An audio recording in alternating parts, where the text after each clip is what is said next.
Welcome to Career and Leadership Real Talk, the no-nonsense guide for ambitious managers who want to have more impact and progress their career. I'm Pamela Langan, a job search coach and expert CV writer specialising in helping frustrated professionals land the jobs and pay rises they know they deserve. And I'm Jacqui, a leadership and mindset coach specialising in helping newly promoted and new to role leaders to avoid the dickhead trap and lead with confidence. Between us, we've helped hundreds of leaders and managers to find new roles, take ownership of their careers, and handle the challenges that job searches and leadership responsibility inevitably bring. And now we're joining forces to share with you what we know has worked for our clients. Hello and welcome to this week's episode. Today, we're talking about underselling yourself and the communication habits that can really stall your career. And this has come from a conversation that Jacqui had with one of her coaching clients. And when we were talking through what had happened, we thought this will be a really interesting one to talk about on the podcast because we're pretty sure this will have come up for lots of you. So I think the best way to approach this is for you to tell us the story, Jacqui, and then we can unpack it all and have a think about the best way to overcome this. So yeah, this was really interesting because it's a pattern I've seen a number of times, and we've touched on aspects of this in previous episodes, but not quite in this way, I think. So for this particular client, we were having a regular periodic update with her and her line manager. And for me, this is always an opportunity for coaches to talk about what they've gained, how they've progressed, what they've implemented, what they've learnt.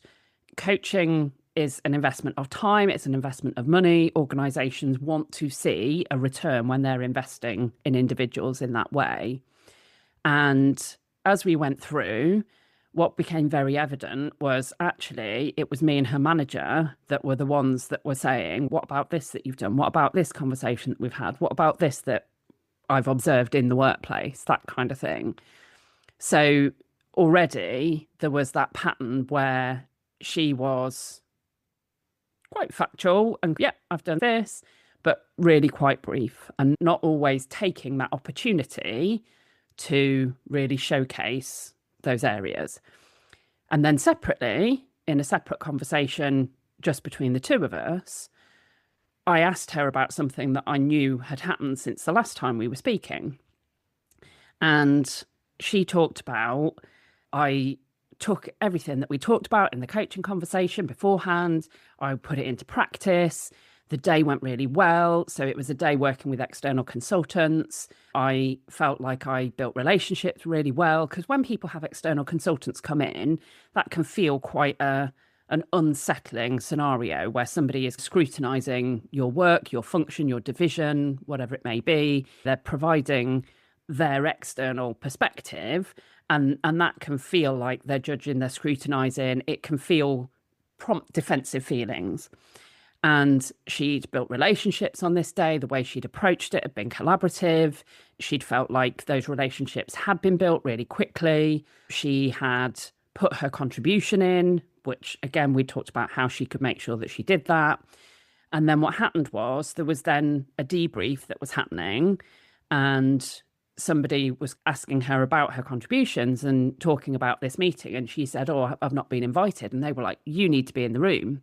So she then, as a result of how she'd contributed in the first workshop, was then invited into the debrief session, into the higher level session. And then she was asked to do a presentation and she was asked to share within that forum, which was quite short notice and slightly terrifying, but she did it. And again, it went really well. And what struck me when she was telling me this story was, on the one hand, she was really excited because she was talking about what she'd taken from our coaching conversation, how she'd applied it, how she'd been really proud of herself for doing that. But when she was talking about these external things, there was a sense of it being quite passive, of almost, and then they asked me to be in the room and I was slightly terrified. It was only a 10-minute presentation. It wasn't that huge. And it was really underselling. And I was like, you're not linking the stuff that you've been brave enough to put into practice with the impact that that's had. You've been invited to a meeting that you weren't invited to because of the contribution you made on day one. You've been asked to present. Never mind, it's only a 10-minute presentation. They've specifically asked for you to do this presentation in this senior forum. So that was something that I then challenged my client on, to really start to notice some of those patterns, because as a coach, I can observe it and see, and that's what I did, was reflected back. You are talking about what you've done, but you're talking about very factual terms. You're not really selling the impact of the things that you're putting into practice and the contribution you're able to make as a result. And I said at the time, I think there's a blog in this. So actually, it's now become a podcast episode instead. So yeah, for you, if you perhaps recognize that's probably how you would handle that situation, then this is the episode for you. Yeah, and I think it's such an interesting one, isn't it? Because I think we do this to ourselves all of the time. I'm definitely guilty of doing this throughout my career. And I think you do this when you're not feeling confident, you're not really leaning into what you do really well. So it's easier to downplay it, isn't it? Rather than actually say, because of the contribution, I was invited and I did this and then I did that. It's almost like, I think we've got this thing inside of us that says you're not allowed to boast or to brag or to sell yourself. And the cost of that then is that you downplay everything, and you basically then affect your chances of career progression or promotion or whatever that looks like. And it's a cycle, isn't it, that we just get ourselves into. And then it's okay, but when I'm feeling confident, then I'll be able to sell myself better. So they were chasing this confidence that never really comes. You never really get a grip on it. And it can really affect that progression, can't it? It really can. And at the start of our work together with this particular client, the whole point is developing that ability to position herself for future director level opportunities. So director level doesn't happen by accident.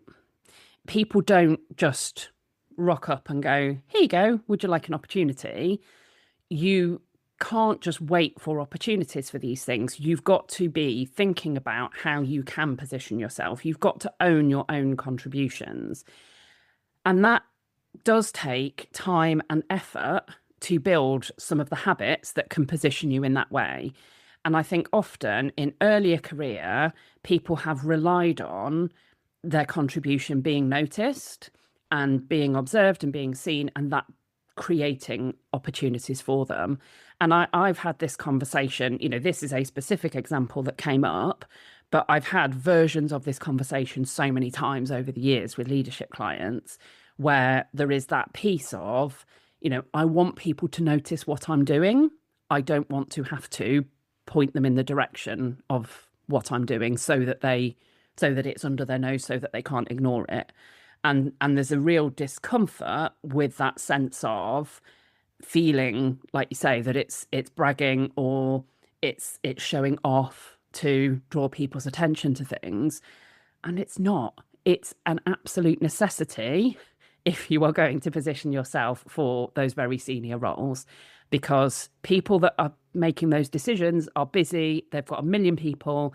They've got other people who are doing it. So if you don't, you're doing yourself a disservice, because people that are less competent but more noisy will be the ones that will get the opportunities.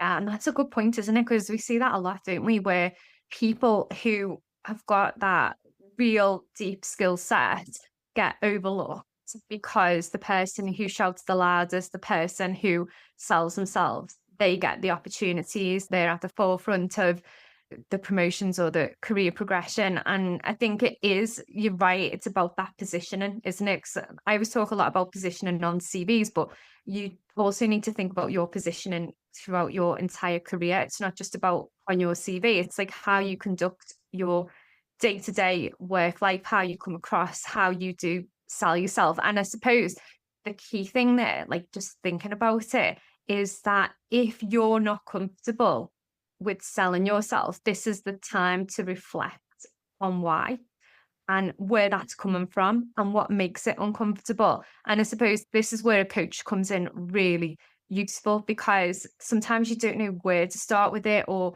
if you're going in the right direction with it. And like the work that you do with your clients, it's about asking them the right questions to get them thinking, to help them decide on how they're going to promote themselves going forward. And I think sometimes you can put that off and think, when I get to this point, I might get a coach, or when I get to this point, I might start selling myself, or there's always that point in the future. And it's like, just stop and think about it now. That's, we always say that pause is so important, don't we? And it's like, just stop right now and ask yourself, like, when I think about selling myself in the workplace, how does that make me feel? And it's, if that makes you feel uncomfortable, if it gives you a little shudder, it's, you need to work on this, because this is going to hold you back or it's going to propel you forward. So it's about recognizing, isn't it? I find that really interesting because you're absolutely right. People will have a shudder at the idea of selling themselves. And what I will often talk to people about is not so much selling themselves, but understanding how to accurately represent their own and their team's contribution to people who strategically will make career decisions, and also how to avoid minimizing or playing small when they're describing things. Because often the idea of selling yourself creates resistance. Subconsciously, if you've spent your childhood being told, don't brag, be modest, don't do this, you've got deep-seated resistance to the idea of selling yourself. But what that means is, if you carry that into your career, then your frustration can build, because you can see around you that those people who are less competent but noisy are getting the opportunities. And I've seen people seethe and get frustrated that other people are getting opportunities, and they know that they could do just as good, if not better, job. They're frustrated at the people who are selling themselves. And so I would probably not say think about selling yourself, but think about those other things. Do the people that matter know the full story about my contribution, my team's contribution? And am I confident that in the way that I articulate and communicate, I am doing that in a way that doesn't minimize or belittle or hold back my contribution or my team's contribution, but actually owns it and stands behind it and says, this is what I have been doing, I can do, because that's where you'll create opportunities for yourself. So sometimes it's not thinking of it in that way, even though I would agree with you that it is important. But I think if you've got deep-seated resistance to it, you're going to find that really hard. And therefore, you can maybe take some of the emotion out of it by approaching it in a slightly different way.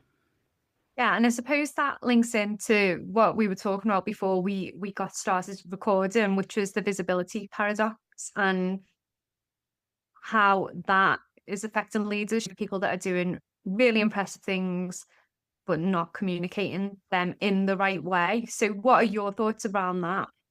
It's absolutely true that there are people who are visible, and I have a standing joke with my husband who moans about the people who will do a presentation about the fact that they open their laptop. And I'm like, but you need to do that. You need to showcase your and your team's contribution. And so I think there is this thing where the people that are more visible will be in the memory more, will be known more. I also remember a conversation with a colleague of mine who was previously on the board at Deloitte and was involved in making decisions about partnerships. So people will go to a board, they will be nominated, and they will either be approved or not in many professional services firms. And there was somebody there who was proposed. And I remember her saying, and I was like, hang on, I don't know this person. I'm not going to get behind, just because you've said it, I'm not going to get behind it. So her line manager was proposing, and actually somebody else was saying, hang on, I don't know this person. I'm not going to get behind that nomination. because that person hasn't created the opportunity to build relationships at this level. So that visibility held that person back. And my colleague was the first to admit that person might have been really competent, really capable, might have been great at the next level, but that promotion was blocked because that person didn't have visibility at the more senior level. And that happens all the time in organizations, where even if your line manager is a fierce advocate for you and knows your work really well, if you haven't created that visibility more broadly, then things will get in the way and opportunities will be either not available or actively blocked. And it's interesting as well, because just as you were talking through that, I was thinking of a different example from early in my career. And there was this guy who the whole team felt like he didn't really do much. He didn't really contribute. And he spent so much time creating slide packs and creating little speeches and things like this. And we used to say, we haven't got time to do that because we're too busy doing the work. We're doing the work, we're making an impact, and we're trying to make a difference. We're trying to move the business forward, and that will help us raise our visibility at some point. But thinking back now, he wasn't getting involved in the day to day. He was very much working on his personal brand and how he came across. And he used to knock out some fabulous presentations, and everybody was always so surprised when he moved on and he moved up and he got better projects and all of that kind of stuff. And it was like, how does he do it? And it was like, it's clear how he's doing it or how he does it, because he's spending that much time in thinking about how he's positioning himself and in our opinion, the small amount of work that he was doing, but he was positioning it so well. And there was us absolutely slogging it out every day. We haven't got 10 minutes to even think about pulling a fancy presentation together, but he just seemed to skip through really easily. And it was like, it was frustrating for us at the time. But thinking about it now, it's like, he was probably pretty smart in what he was doing. I don't think he was a team player as such, but in terms of how he was making himself visible, he had it nailed. And I would say in that scenario, if the you of that time had been a coaching client of mine, the conversation would be around, were you prioritizing what was important in order to achieve what you wanted in your career? Or were you prioritizing what was comfortable, what was familiar? Because again, if self-promotion feels uncomfortable, if being the kind of person to share those things externally feels uncomfortable, then what people often do is they default to what is comfortable. And even though working hard is hard work, it's often also more comfortable because you know how to do it, you can get your head down, you can deliver results. And I think it's that aspect where I will often challenge people about, are you acting based on what's important to achieve the result that you say you want, or are you acting based on your default and habitual behaviours and what is therefore relatively comfortable? And that can be quite a challenging conversation, but often people will acknowledge, yeah, that's the route I'm going. And that isn't easy to change that, but it is important. Yeah, and I just think now, if I'd have had you as my coach back then, like how different my work life might have been, because you're absolutely right. At that point, I was working in my comfort zone. Like all I could see on a daily basis was, I need to get through this to-do list. I need to get this work done. Once I get this work done, I can show what I've achieved. And then people will see that I'm ready to be promoted and all of that kind of stuff. And I did get promoted, but it was a lot longer and harder than it needed to be. And I think if you'd have challenged me back then around my priorities, I probably would have said, yeah, to a certain degree, I'm probably getting my head buried into the work, maybe hiding away from what I actually could be doing, because I probably didn't have the confidence to do it back then. And I think there's so many things, isn't there, to unpack within that. And I suppose it's the stuff that we talk about with our clients, isn't it? It's, if you haven't got the time to think about your personal brand, about your visibility, why not? Why are you so busy? Are you really under resourced, or are you prioritizing the wrong things? Are you, is something holding you back? What is it? And it's unpacking all of that, isn't it? That's really interesting, and where people have the biggest light bulb moments. And I think one of the things that often comes up with this as well, so we focus quite a bit on that kind of self-promotion side and why that can be difficult and why it's important. On the flip side, there's also that angle that I spoke about of where people will diminish their contributions, will not fully own them, will keep themselves small in that way. And I find this is a really interesting one because what in the conversation that I had, that whole thing of, oh, it was only a 10-minute presentation. It wasn't anything that much. Even in that conversation with me as a coach, there wasn't that real sense of, do you know what? The contribution that I've made on day one created this opportunity for me.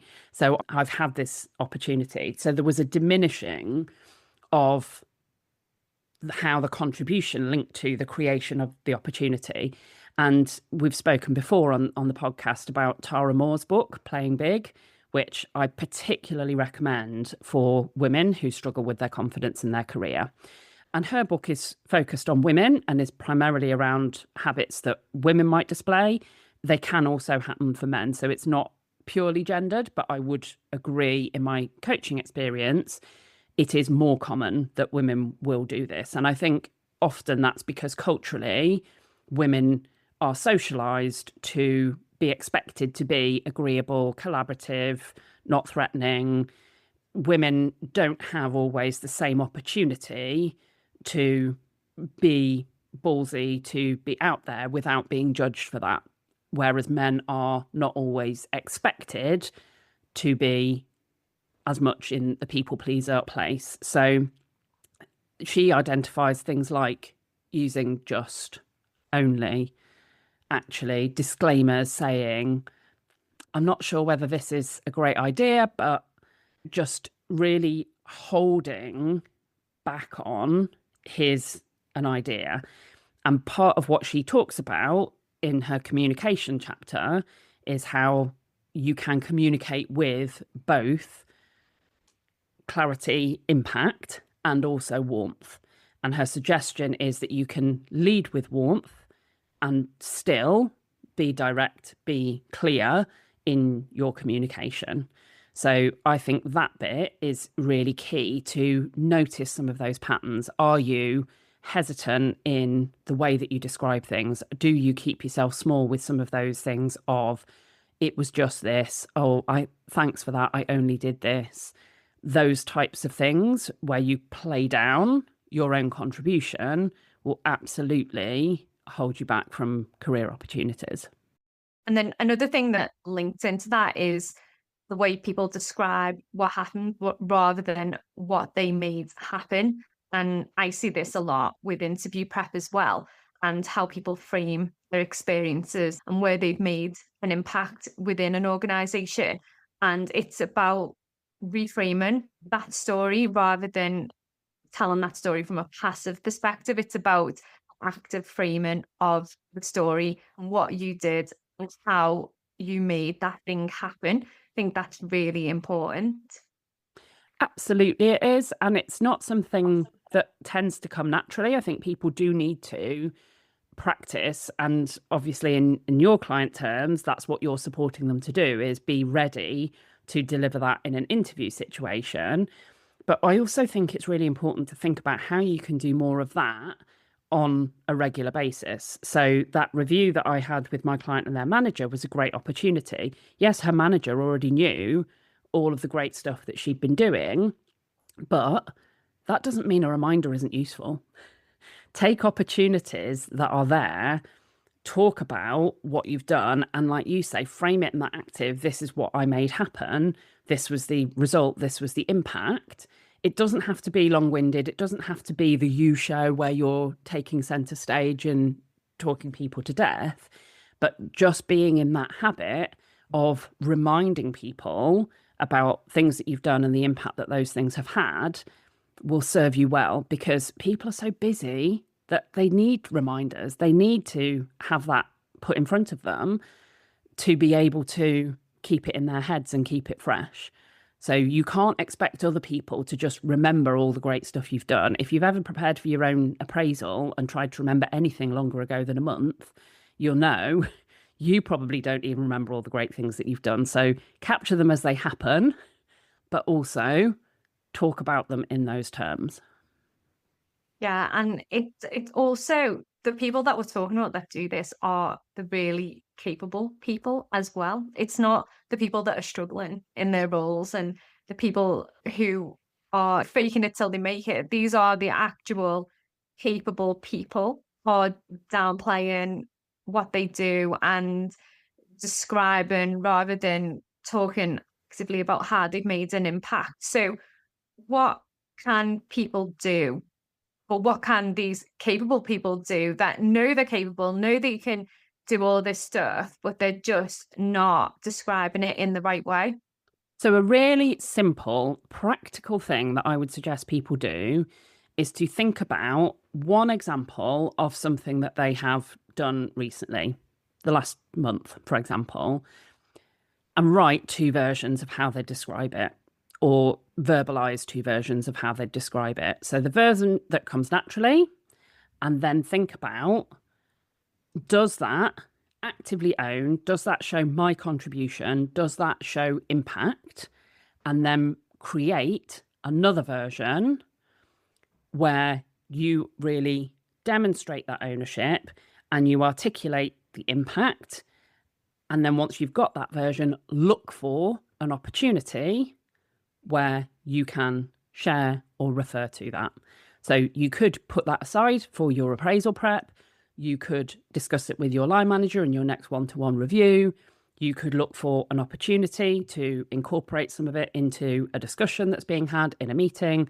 But if you've got something there and it's already framed, it's going to be much easier than trying to do that on the hoof. So that would be my suggestion, is take what you naturally do, create the refined version of it, and then actively look for an opportunity. Amazing. So if you're listening to this episode and you're thinking, this is me, I know that I do this, and it's time that I got some support with this, then get in touch and Jacqui can share all of the coaching options with you, and share the episode with somebody that you think it might help as well. Because I think sometimes we know we can see this in other people as well, can't we? We can see where people are downplaying and not achieving. Share this with your teams, share this with your friends and peers. And as usual, don't forget to rate and review us on your favorite podcast platforms. And we'll be back next time with another episode.